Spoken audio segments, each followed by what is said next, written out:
Hello hi दोस्तों, जय Shri Krishna, Radhe Radhe. Welcome back to my new blog. स्वागत है आप सभी का हमारे न्यू ब्लॉग में। तो प्यारे दोस्तों, आज आप लोगों से कुछ एक न्यू बात करना चाहते हैं, कुछ बताना चाहते हैं आप लोगों को। और ऐसा क्या बताना चाहते हैं वो आप लोग सुनते रहना, बैठे रहना, जाना नहीं कहीं ब्लॉग छोड़ के। पूरा ब्लॉग देख के जाइए, आज अंजलि चौहान क्या ऐसा बताने वाली है। तो प्यारे दोस्तों, अपने बारे में कुछ बताना चाहता हूँ। मैं क्या एंड आपकी अंजलि चौहान यूपी मैनपुरी की रहने वाली है प्यारे दोस्तों। और मैं गांव से पली बड़ी हूँ। गांव में मैं रहती थी, बिल्कुल एक देहात की लड़की थी। नॉर्मल से गांव से हूँ, ज़्यादा बड़े घराने की लड़की भी नहीं थी, मतलब नॉर्मल घर के थी। ना ज़्यादा गरीब थे ना ज़्यादा अच्छे थे, मतलब बीच के थे। प्यारे दोस्तों, हमारे मायके में जो फैमिली है, हमारे 2 भाई हैं, मैं अकेली हूँ। मेरी माँ है, मेरे पापा नहीं है। मेरे पापा, हम छोटे थे तभी मेरे पापा गुजर गए थे। मैं थी 7-8 साल की थी, मेरे पापा जा चुके थे। और मेरी माँ ने मुझे और मेरे दोनों भाइयों को मेरी माँ ने अकेले अपने दम पर संभाला है प्यारे दोस्तों। बहुत कदर केयर किया, जैसे बच्चों को रखा जाता है वैसे मेरी माँ ने अकेले अपने दम पर सब कुछ किया। हमारे भाई बड़े हुए प्यारे दोस्तों, मेरी भाइयों की शादी हुई, उसके बाद मेरी शादी हुई। और हमारे बड़े भाई की तो सबसे पहले शादी हुई थी, उसके बाद फिर सेकंड नंबर पे मेरी शादी हुई। और जो हमसे बड़ा भाई था उसका हमारे बाद ही शादी हुई। वो भी ऐसा क्यों, इतना भी बता दें आप लोगों को। प्यारे दोस्तों, कहते हैं ना, जिंदगी जब बुरा समय आता है ना तो कुछ भी हो जाता है। मेरी उम्र बहुत कम थी, मैं 14 ईयर्स की थी जब हमारी शादी हुई थी। तो मैं 14 ईयर्स की थी प्यारे दोस्तों। तो हमारी मौसी जी ने हमारी शादी कराई थी। जो हमारी जिंदगी में जो कुछ भी हुआ, और उसका जो मेन कारण बनेंगी वो हमारी मौसी हैं, कि जो मतलब उन्होंने मेरी शादी कराई थी, वही मझिया थी। मेरी कम उम्र में शादी हमारी मौसी जी ने कराई थी, मगर फिर भी हमारी मौसी ने शादी अच्छी जगह कराई थी। हमारे ससुराल वाले बहुत अच्छे, हमारी फैमिली बहुत अच्छी है। और मगर ये है कि हमारी कम एज में शादी हो गई थी। बट और कोई प्रॉब्लम नहीं है। हमारी कम एज में शादी होने की वजह से मेरा मूड खराब हो जाता है कभी कभी, कि मैंने अपनी जिंदगी में पूरा पढ़ाई नहीं कर पाई। अगर मैं शायद पढ़ाई कर लेती तो आज मैं कुछ बन के दिखा देती। क्योंकि हम आज जो काम कर रहे हैं सोशल मीडिया पे, हमारी जितनी यूट्यूब फैमिली है मुझे देखती है, और हमारी लाइव में जितने भी लोग ज्वाइन करते तो हमसे ये कहते हैं, अंजलि आज तुम्हें न्यूज एंकर में होना चाहिए था, या तुम्हें गायकार बनना चाहिए था, तुम्हें इस चीज में हो जाना चाहिए था। तो सभी लोग जो जितना मेरा टैलेंट देखते हैं तो लोग मुझे नए नए उपाय भी बताते हैं। तो मुझे और ज्यादा फील होता है कि हाँ, सारे लोग सभी कहते हैं कि भाई हम जब इस लायक थे तो होना चाहिए था। बट क्या करें, किस्मत में जो लिखा होना तो वही था। तो हमारी कम एज में शादी होगी, 14 ईयर्स में शादी होने के बाद मैं 9th क्लास में पढ़ती थी जब हमारी शादी हुई थी। पापा नहीं थे, माँ घर से बाहर नहीं निकलती थी। तो मौसी ने सोचा कि लाओ जल्दी शादी कर दें, लड़की है, गलत कदम उठाए उससे अच्छा यही है कि शादी कर देनी चाहिए। तो हमारी मौसी ने मेरी शादी कर दी। और जहां हमारी शादी हुई थी वहां पे हमारे मतलब जो हस्बैंड थे वो 2 भाई है, हमारी एक ननद है, हमारी सासू माँ थे, ससुर भी थे। और हमारी फैमिली बहुत ही बेस्ट फैमिली थी।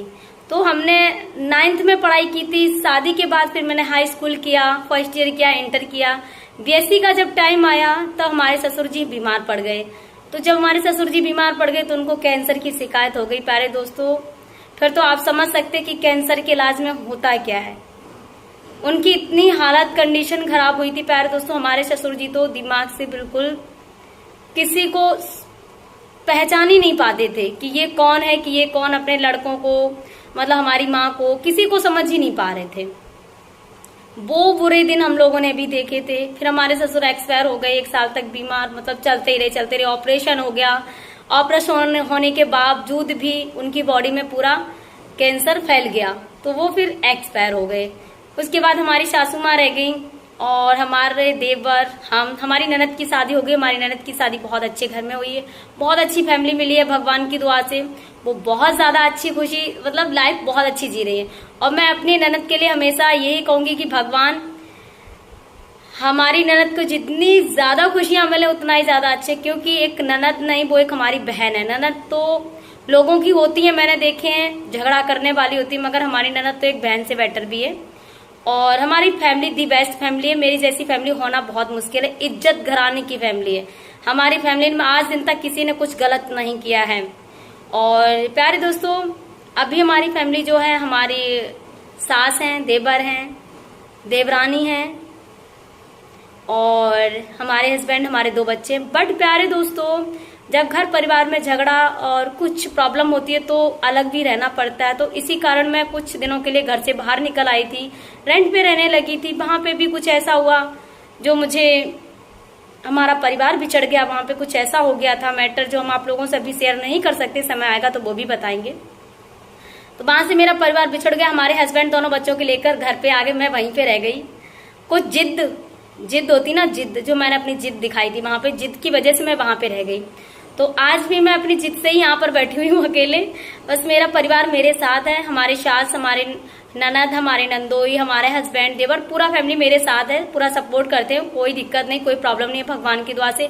और प्यारे दोस्तों, मुझे मतलब मैंने सोचा भी नहीं था, इतनी खुशियां मुझे मेरे ससुराल वालों ने दी थी। मैं बहुत ज्यादा अपनी लाइफ में खुश थी, अपने छोटे से परिवार में बहुत ज्यादा हैप्पी थी।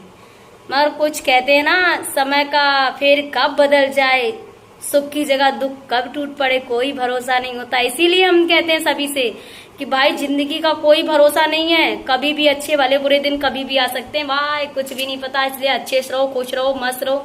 तो हमारा परिवार, हम अपने परिवार के साथ नहीं रहते, हम तो अकेले रहते, वो भी अभी हम रेंट पे रहते हैं। और हमारी फैमिली है, हमारा घर बना हुआ है आगे, तो वहां पे वो सभी लोग रहते हैं, मैं यहाँ रेंट पे रहती हूँ, अपना खुद का खर्चा झेलती हूँ, अपना पूरा खर्चा करती हूँ, जैसे भी रहती हूँ। आप लोगों की प्यार और दुलार की वजह से मैं यहाँ तक आज आ पहुंची हूँ। यहाँ पे इतना मेहनत किया तब यहाँ तक पहुंची हूँ। और अपना खुद कमाएंगे, अपना खुद खर्चा करेंगे, अच्छे से रहेंगे। और फिर भगवान की इच्छा मर्जी है कि हमारी लाइफ में होता है क्या है, समय क्या दिखाता है, क्या नहीं होता है। हमारा परिवार, फैमिली, सब कब क्या हो कुछ भी पता नहीं। मैं इस बारे में तो कोई अभी बात ओपन ही नहीं करना चाहती हूँ, ठीक है ना। समय आएगा तो आप लोगों को बताएंगे जरूर कि ऐसा क्या हुआ था, किस वजह से हमारी जिंदगी में ये पहाड़ टूट पड़ा, जिस वजह से मैं आज अकेली रेंट पे रहती हूँ। मगर हाँ, बट खुश बहुत हूँ, खुश हूँ मैं दुखी नहीं रहती। मगर दुख आते यार, कोई सुख तो नहीं रहता ना, दुख आएगा तो सुख, सुख आएगा तो दुख, दोनों चलते रहते हैं। फिर भी हम बहुत खुश रहते हैं प्यारे दोस्तों। बस हम इतना ही कहना चाहते हैं कि हम एक छोटे घराने से थे। अगर शायद मैं आगे तक और ज्यादा पढ़ाई करती तो आज मैं कुछ बन के दिखा देती सबको अपने दम पर। क्योंकि सब लोग कहते हैं कि तुम्हारे अंदर जो टैलेंट है ना अंजलि, तुम्हें टैलेंट ये कहीं भी ले जा सकता है, कुछ भी कर सकते हो तुम, ये बात सच है। बस एक सपोर्ट की जरूरत होती है। तो हमारे सपोर्ट में इतना कोई नहीं, सपोर्ट का मतलब ये होता कोई होशियार भी होना चाहिए। हम अकेले अपने दम पर क्या क्या कर सकते हैं, है ना। हमारे भाई हैं दोनों, वो लोग गांव में रहते हैं, मेरी माँ है वो भी सीधी सादी है। तो बस हमें सपोर्ट वैसा सब करते हैं कि तुम करो जैसे तुम्हें मर्जी आए तुम करो। तो लेकिन ये है कि हम भी अकेले हिम्मत हार जाते हैं। कोशिश बहुत करेंगे दोस्तों, मुझे आगे जाने तक की कोशिश अभी जारी है, देखते हैं आगे होता है क्या प्यारे दोस्तों। और ये आप लोगों के लिए मैंने ब्लॉग बनाया है इसलिए कि आप लोगों को बता सकूं कि मैं कौन हूं, क्या हूं, कैसे हूं। मैं यूपी मैनपुरी की रहने वाली हूं और मैनपुरी की मैं बहू हूं। मायका है मेरा बेवर के पास, कटिन्ना मानिकपुर, जिला फरक्काबाद। तो प्यारे दोस्तों, आपकी अंजलि चौहान या मैनपुरी की बहू है इतना और बता दूं मैं, ठीक है ना। तो आप लोग प्लीज इसी तरीके से अपनी अंजलि चौहान का सपोर्ट करते रहना, लाइक कमेंट शेयर करना। अगर आपको ये ब्लॉग अच्छा लगे, अगर कुछ समझ में आए मेरे प्यारे दोस्तों, तो प्लीज हमारा सपोर्ट करना। मैंने बहुत कोशिश की आगे पढ़ाई करने की, बट नहीं कर पाई मैं। आज मैं पढ़ाई कर लेती और आगे तो मैं बहुत कुछ कर सकती थी। कोई बात नहीं, किस्मत में लिखा होता वही उतना ही मिलता, उससे ज्यादा नहीं मिलता। पर अब अपने दम पर कोशिश करेंगे आगे बढ़ने की। और मेरे प्यारे दोस्तों, अगर आपको ये ब्लॉग अच्छा लगे तो प्लीज लाइक कमेंट शेयर करना, हमारे चैनल को सब्सक्राइब कर लेना।